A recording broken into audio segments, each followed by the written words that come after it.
Let's talk about some of the most common mistakes I correct in manuscripts as a beta reader and developmental editor. So I've been beta reading and developmental editing for a little bit now, and I have noticed the same kind of errors that keep sort of popping up in a lot of the manuscripts that I'm reading. So I just want to talk about a few of them. I'm going to go in depth in separate videos about each, but I just kind of want to do like a broad overview of the big ones that I keep seeing. One of the big ones that I really see is repetitiveness.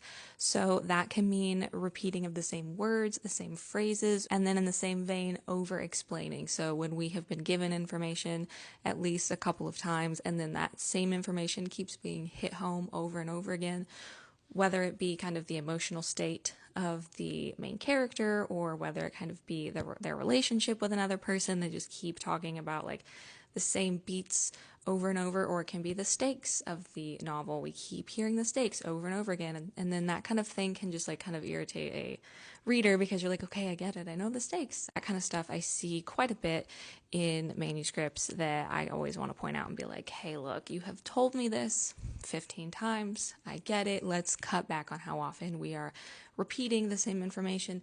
And then again, for repetitive words, let's kind of cut back on how often we use the same words over and over again. Let's look for similes. Let's look for just chopping the word all together and see if we can do without it.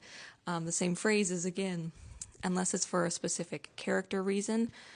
Overuse of the same phrases can get kind of tiring as a reader. Next one is a really big one for third persons. So all the time in third person, specifically third person limited. Head hopping. If you don't know what head hopping is, it is when you are supposed to be in the viewpoint of one character, but in the middle of a chapter, we jump into the head of another character and start hearing their thoughts. So for example, if you have like a character Charlotte and then a character Jimmy, and this is supposed to be Charlotte's chapter, we are not only hearing Charlotte's thoughts, but every once in a while we're also hearing Jimmy's thoughts. That's wrong because we are supposed to be third person limited to Charlotte in this chapter. As the author, you know what every character is thinking in the scene, but you are really just supposed to be sticking with the point of view character for that chapter. We don't need to know what Jimmy's thinking, because if we do, that's head hopping. That is incorrect. And then the last one I want to talk about in this video is under-describing